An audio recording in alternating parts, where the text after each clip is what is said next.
Welcome back to Bring Back BlackBerry, the show that's not about nostalgia, it's about the comeback.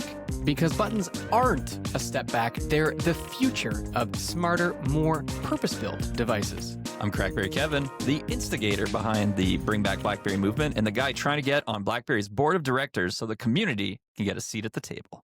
And I'm Jeff Gadway, former BlackBerry product marketing lead, now co-founder of Clicks, and together we are exploring the past, present, and future of meaningful mobile tech. Jeff, I can't even believe what's happening right now. It's like we spent years thinking keyboards were dead, our lives were over, the world would never need our skills again or our passion again. And suddenly, boom, it's the QWERTY Renaissance. Oh my God, this is going to be, maybe of all the shows we do, one of the most fun because we've got a plethora of QWERTYs with us tonight and the right person to talk about them. But before we introduce them, I don't know. What do you think if we look back at BBs being dead and QWERTYs being gone? What's happening? Far from it, it seems. It's wild. I mean, you look back and TCL's BlackBerry Key 1 and Key 2 were like the last official BlackBerry phones back in 2017, 2018, respectively. And then just nothing. For years. There was some noise, but nothing delivered. Rumblings. Rumblings. Right? And then all of a sudden it feels like everybody's bringing buttons back and they needed somebody to champion the movement. And here we are. Yeah. I mean, the closest we got was after BlackBerry Mobile went away. Mm-hmm. A Chinese company called Unihertz started keeping the torch alive with their Titan devices they released, but no marketing, no real bang, right? So unless you were like a hardcore jonesing for buttons at any cost type person, you just weren't even finding them on your radar.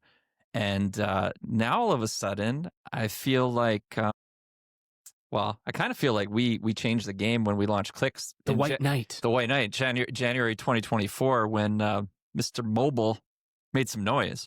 Yeah, I mean, Clicks kind of changed the game. There was this viral moment when Mr. Mobile revealed Clicks to the world. I mean, all this was very strategically choreographed. We'll get into that. We've talked about it on the Clickscast before, but that was the surprise and the spark, I think, for this QWERTY Renaissance.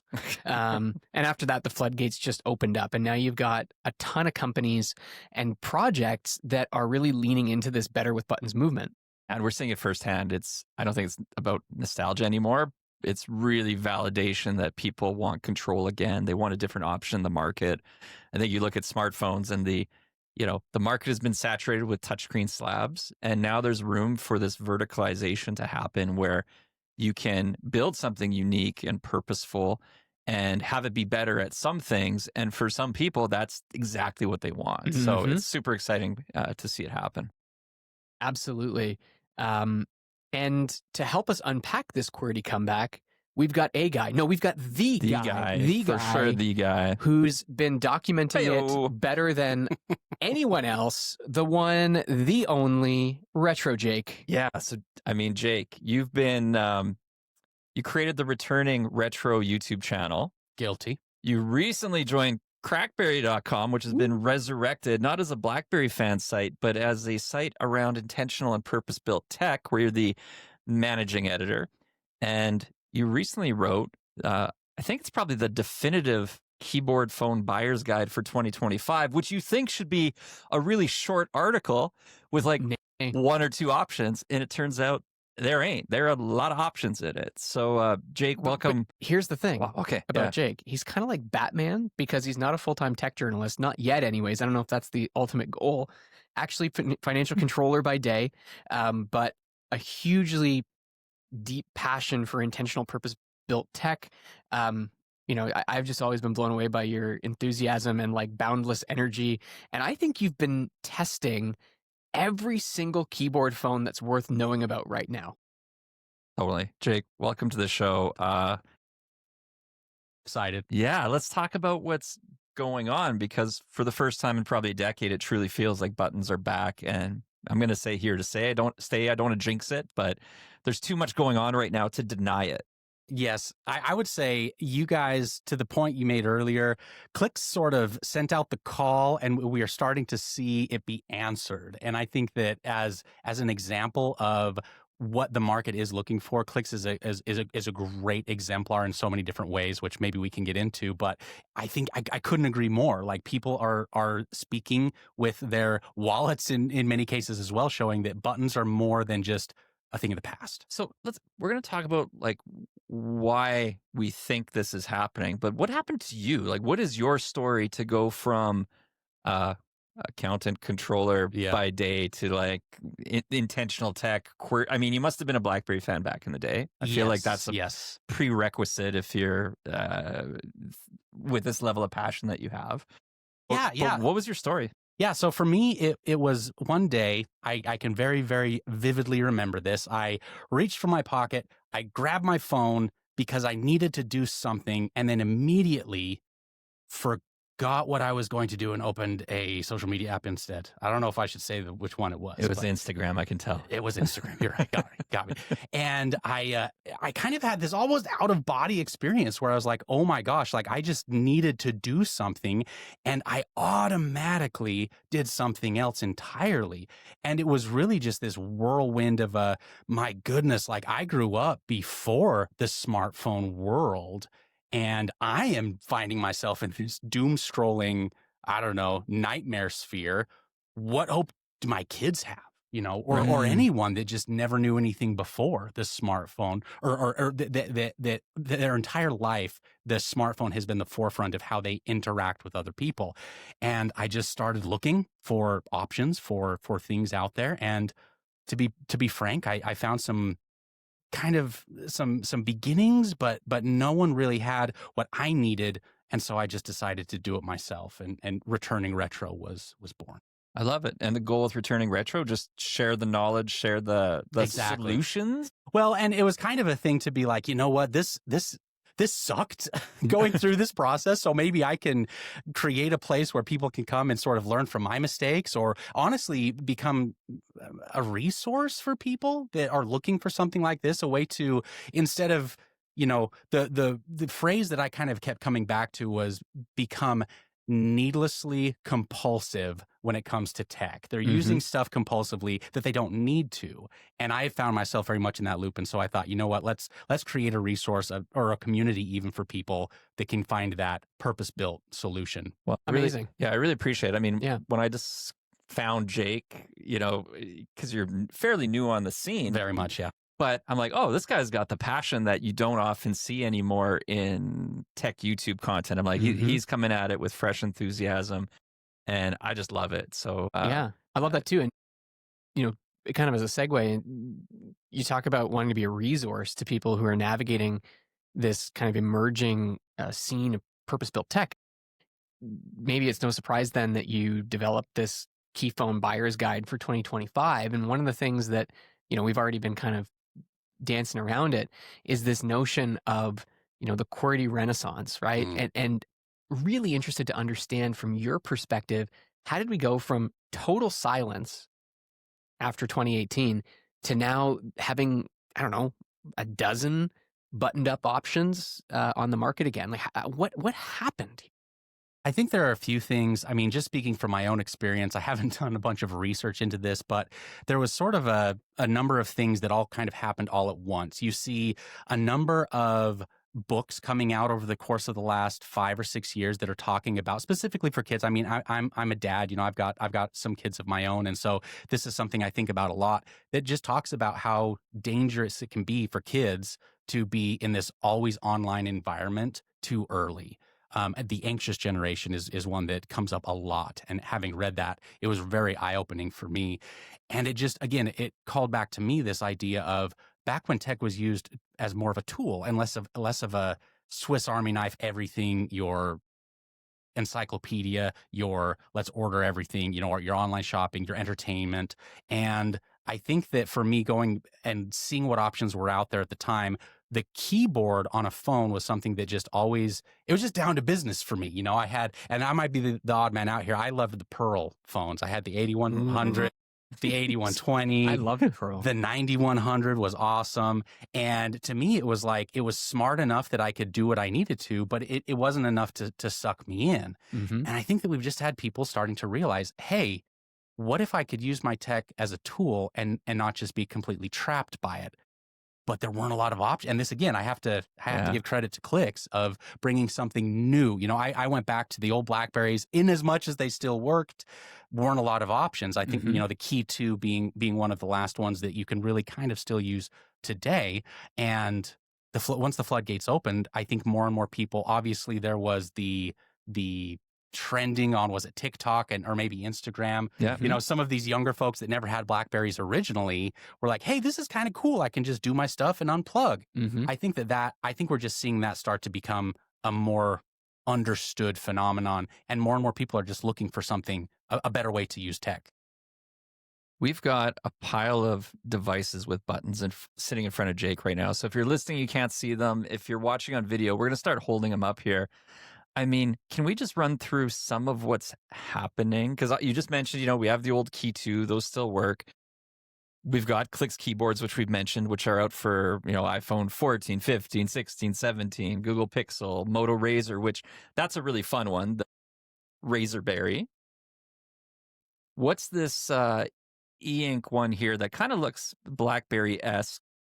So the minimal phone, this is one that I particularly really do like a lot, because I'm one that does benefit a lot from some of the quirks of this device. So QWERTY keyboard, but an e-paper display, but some of the classic, you've got a headphone jack, you've got an SD card slot. So what it does is it gives you a full Android experience. It's running more or less unrestricted Android, but because of the nature of how it's designed, you've got honestly, by today's standards, a relatively small screen, and it's e-paper combined with the primary input method being a QWERTY keyboard.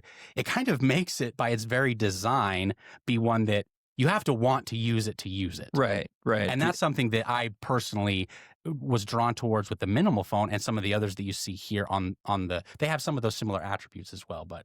So more of, I don't want to say a cold turkey device, but it's like if you've gotten addicted to your touchscreen device, this is going to be the exact opposite sort of experience that they're going for. And you could try as you might. It's, you know, with the monochrome e-paper, with this, even though you have access to a lot of the apps, as opposed to some of the other solutions out there that are very restrictive, like you can't access social media, you can't access the other things. On the minimal phone, you can, but because of the hardware limitations, you're just not inclined. Now I see the Titan 2 there. This is, we mentioned Unihertz at the top of the show, who's kind of been the one to, I don't know, it's kind of like when BlackBerry went away, they saw the opportunity and they said, hey, we can build something kind of like a BlackBerry, but they clearly didn't want to step on all the toes exactly. Right. Which had been done before. Yeah. And I've used the Titan devices, some of the different models, and they changed enough stuff that I'm like, it's not a BlackBerry, right? So if you buy it thinking it's going to be a BlackBerry because it kind of looks at one at a glance, probably not. But you've used those obviously as well. Yep, the Titan, and that's one that I haven't used the newer one yet. That is just, actually, is it even launched yet? I think only the crowdfunding ones are just barely about to start. Probably. I flew to Shanghai the other week and I went to their HQ, so I kind of absconded and stole one on the way out, but I did pay for it. I just took delivery early. Sorry, everybody on Kickstarter.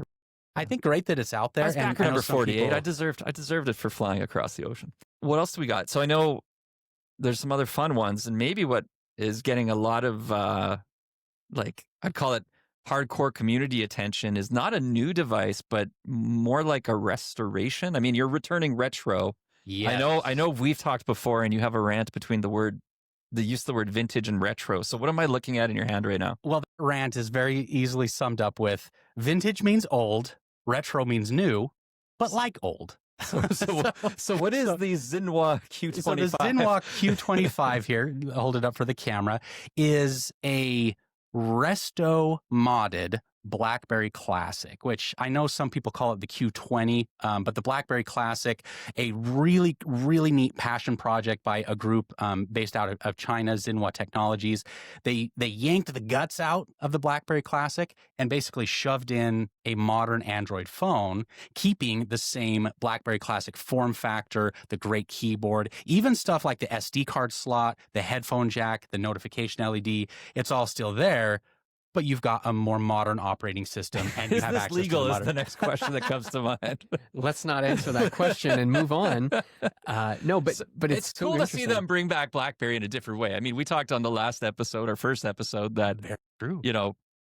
The goal behind Bring Back BlackBerry is to launch a modern BlackBerry solution, aka new hardware, aka an operating system built on the pillars. And I think that's where it's got to go. And I've had the Q25 and I've been using it, and it's neat. But like to your point earlier, I can also take a key that's a newer piece of hardware that runs Android. Now that's probably Android 9 versus this is Android 14. Android 8, actually. Actually, Android 8. But I'm like, either way, I'm still using an old BlackBerry. So it's funny when I'm using it out in public, I'm like, oh, this feels nice, like an old BlackBerry. It's an old BlackBerry. I want a new BlackBerry that's modern. So I think it's this coolest project, and the people behind it are really genuine, and they're part of that BlackBerry community. But super interesting to see. So what else do we got? Well, a question I have for you, kind of thinking about this smorgasbord of BlackBerry successors, it seems like there's sort of two camps forming here, right? There's sort of the digital detox crowd that wants less phone, and the power users who really want like more control and that return to mobile communications, mobile productivity. How do you see that divide playing out as you look at this kind of new and emerging landscape of intentional, purpose-built QWERTY devices? I think that there's honestly a pretty passionate group both directions that you're talking about there, Jeff. I think that, so for example, one that we haven't talked about yet here is Keyphone, which is, for all intents and purposes, a dumb phone in that it is very, very limited in terms of the apps that you can have on it, or really you can't have any apps on it. But it's catering to exactly those people in the former category that want a device that gives them a level of connectivity, but then just takes all the thinking out of it. Basically adds the discipline for you, so that whereas the minimal phone, you can put whatever you want on it, but the screen, some of the other stuff limits it. With a key phone, it's baked in at the software level that you can't. And I think that there is, the dumb phone market, the digital minimalism market. It's been around for a while, and I think that it is growing.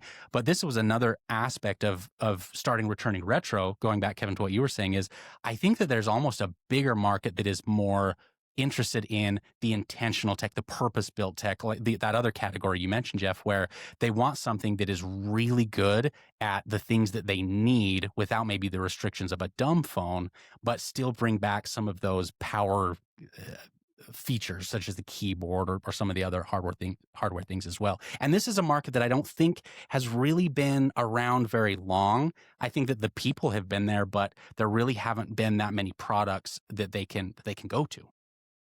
Makes sense. I'm blown away when I see all these QWERTY keyboards on the table, and it's so interesting, that tactile input. I mean, I'm a broken record when I come to talking about why buttons, and I've written probably since 2007. Every second year, I refresh an article about here's why people still love buttons in 2009 and 2011 and 2015 and 2025, and the list grows bigger and bigger actually as we go, and I almost want to dedicate a separate episode to that, because I don't want us running into a long show here.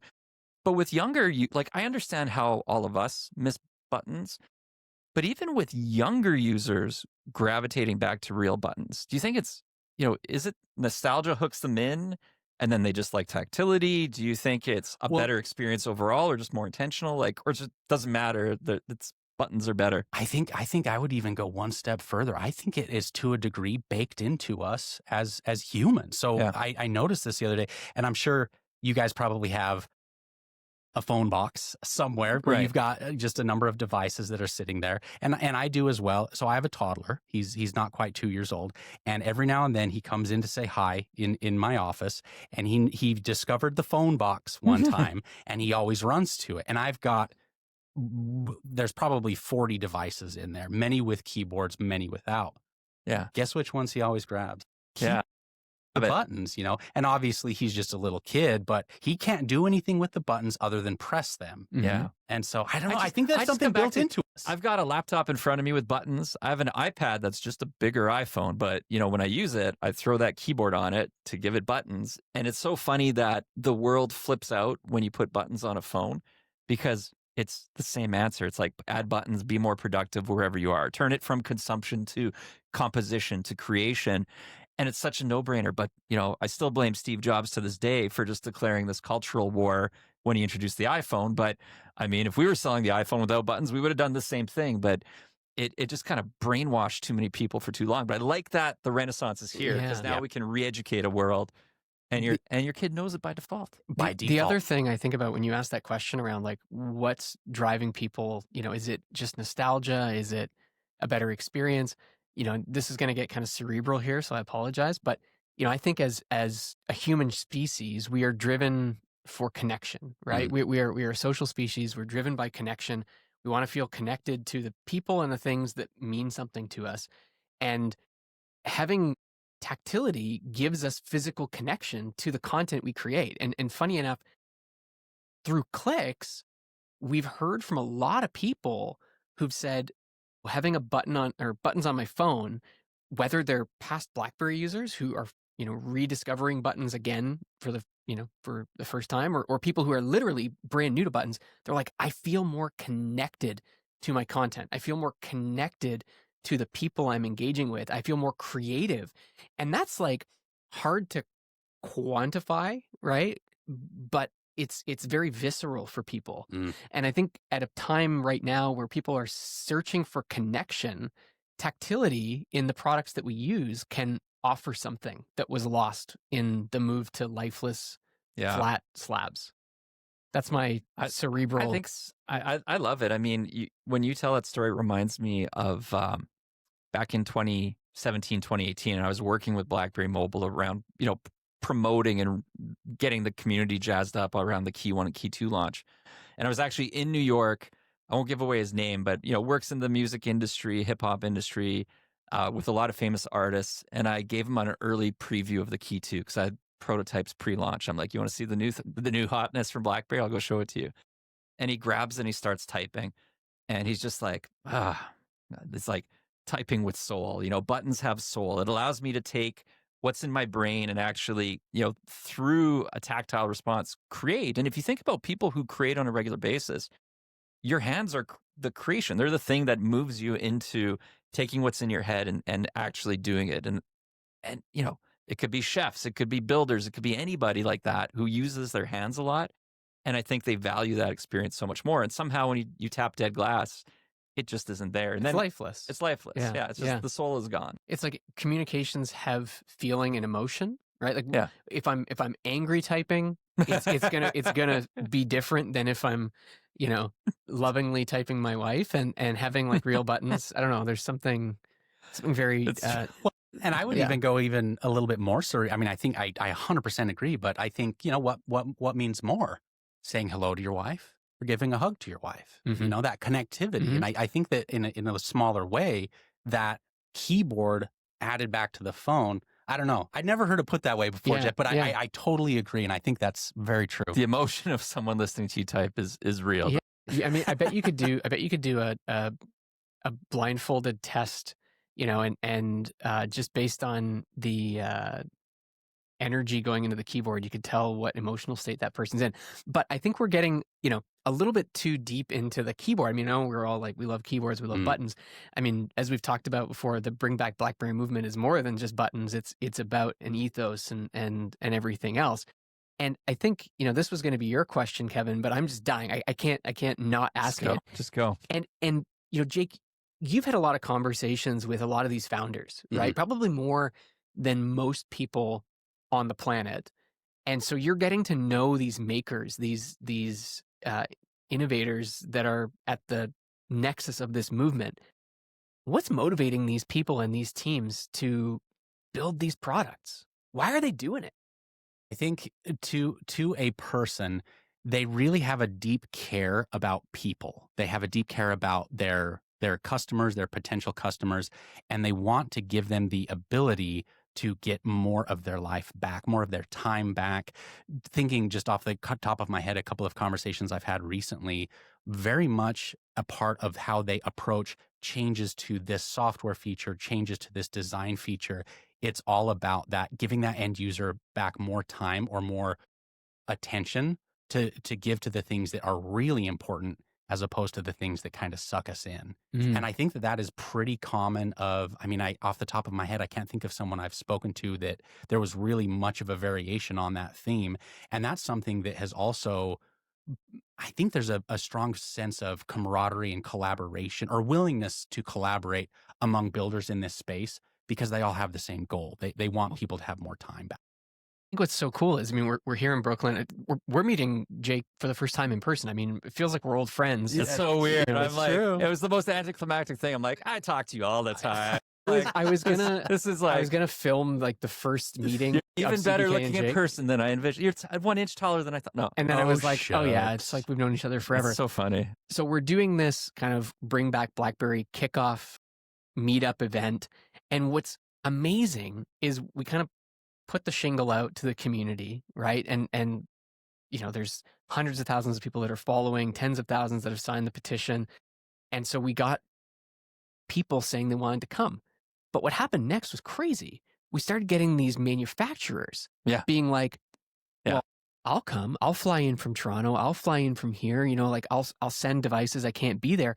And I think it's just a testament to what you were saying, Jake, around this camaraderie, this community where, yes, ultimately we're all kind of competing for the same share of wallet, but we're also collaborating on this movement, on normalizing this intentional purpose-built tech in the world today. And so the fact that we're going to have, you know, people from a lot of these device manufacturers standing in the same room talking about their mission and their philosophy is pretty friggin' cool. It's amazing. Cool. It's amazing. And I think that's awesome. I hadn't even really heard that side of things, but it's something that I think is very unique to this growing community market segment. I don't even know what to call it, but I think there's some really cool things to come. Yeah, I think what you're saying, Jeff, I think everybody realizes that for the Renaissance to not just be a Renaissance, but to be the future again and just accept it, it takes everybody kind of like doing their part for it. And, absolutely. And I'm just going to be curious to see if you know, the leap happens from being, you know, small boutique like Clicks. We've done pretty decent volume, but I still think we're a lot closer to 0 than 6 billion people on the planet. Right. There's like so much room for everybody to grow and build. But I feel like together we'll get there faster because you just get more exposure of it to the world. What's that old cliche expression, you know, rising tides lift all boats. Yeah. I mean, that's what I'm kind of curious about, Jake, from your perspective, where you're sitting on the front line of this like day one of the QWERTY Renaissance. Do you see this staying niche, or do you think there's an opportunity sometime? It could be, you know, a month from now, 12 months from now, 5 years from now, where this breaks out and goes mainstream again? That's a great question, and I actually think about that quite a bit. Get out your crystal ball, because there we go. You can see the future. A resounding, I don't know, but I can confidently say, as I blast the mic here, I think that it's going to grow, and I think that it's going to grow pretty significantly. But as much as my keyboard loving heart would love for it to become the norm again, I kind of feel like it's going to be more of it's going to be for people that are wanting to be productive, people, you know, looking for staying away from distractions. But at the same time, I do see some growth happening. I can see people, because there's stuff that you would think. I mean, I was having a conversation just on my way over here. You know, when I put a Clicks case on my Pixel here, it makes me interact with the Pixel differently than if it wasn't on there. And I'm not just talking about enjoying typing on the case. It just makes me more deliberate because of this is a new device. And these people, the people that want to get work done, the people that don't want the distractions, I think that this is where we're going to see a lot of growth. And I mean, I'll cross my fingers that it takes over, but I'm also not going to hold my breath.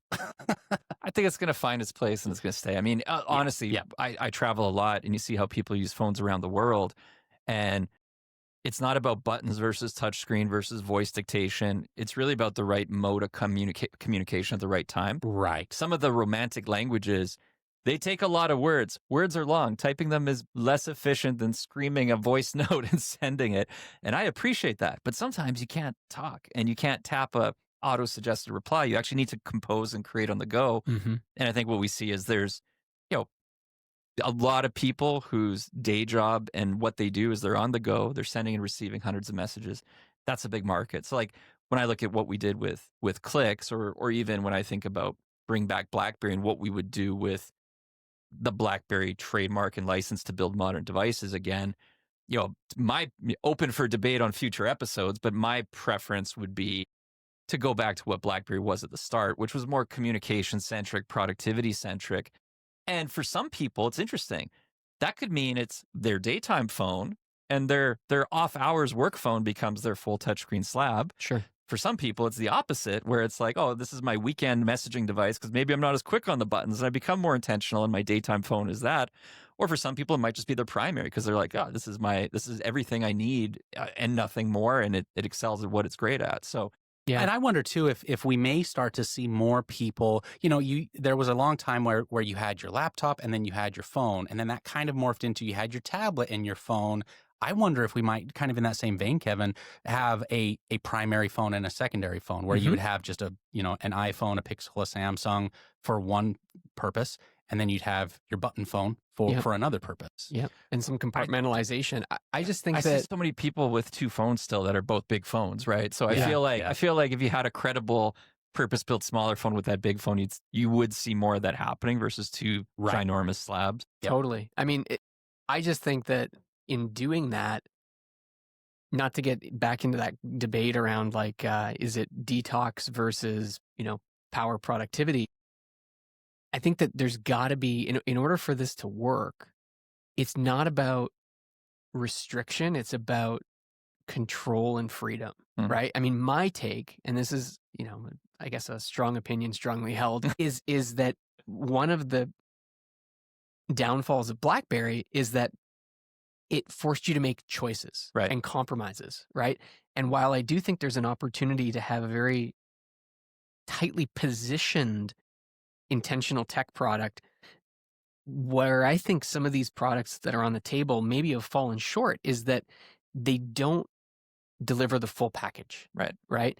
And the reality is, even if you have a weekend phone and a daytime phone or a work phone and an evening phone, you still need to have access to a lot of those same experiences because we have one life, not a business life and a personal life. We have one life. We have one 24-hour day. And even if you're trying to be intentional and deliberate, there might be a time when you need to jump on Instagram during the day. And there might be a time when there's something critical that comes up for work at night. And so I think too much bifurcation is maybe not the way to go about this without becoming the Swiss Army knife that there's we all. There's so much. We're gonna have to do more episodes because now I want to talk about like the role of cameras in modern day life. And can you let go of having an amazing camera in your pocket for something? Can you let go of having a camera in your pocket at any time? I don't know. I know Mr. Mobile has strong views on that. I know, and it's tricky because then your stance on camera with you 24/7 to take pictures. In my case, of my dog, not my kid.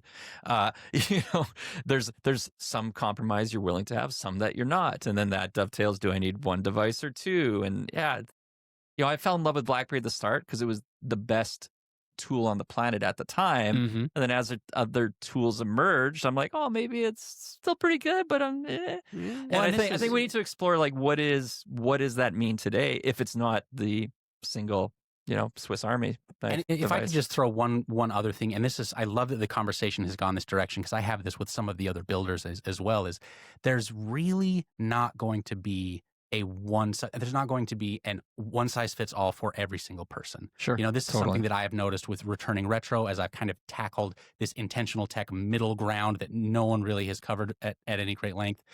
What works for some is not going to work for others. And so I think this options is so, because like you've said, you've just described a device that maybe for me might even be a little too much. And so for me, having these two, having a key phone as one and, maybe a Clixel as my other might work great. For others, that just doesn't work. Yeah. And then everything in between. And so this is why I think it is so cool to see these builders, these companies and stuff coming in here because, heaven forbid, there are different types of people in this world. Absolutely. I mean, what this is telling me is that there's a lot more to unpack here, and we Yeah. got to have Jake back on Yeah, for another this is episode really soon. I'm like, just awesome conversation.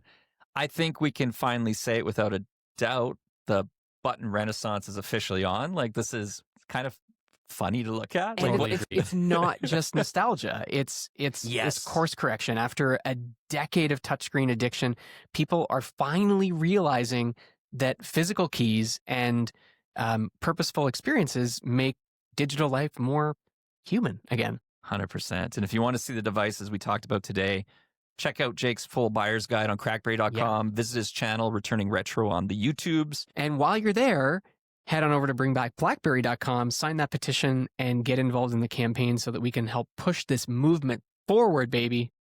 Yeah, and we've also added a projects tab on the website so you Yes. can explore some of these products we're talking about today. So while we're waiting and doing our best to bring back BlackBerry, which I'm going to make happen, or you know what, Gadway, we'll save it for the end.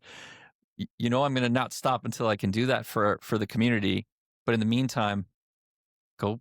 There's lots available to you now that helps fill that void. Absolutely. Look, we've said it before. This isn't a campaign. It's a comeback. And the comeback starts with a click. I mean, that's a I better like that. that's a I better like that. ending than die trying. But I think maybe we'll go back to die trying on the next episode. Well, Eh, we'll see. we'll see. We'll see. Okay. Yeah, we'll see what clicks. Okay. Thanks for joining. Thanks for tuning in, folks. That was great. Really enjoyed having Jake on. Be sure to like, follow, and subscribe for more, and we'll see you on the next Bring Back BlackBerry podcast. Peace.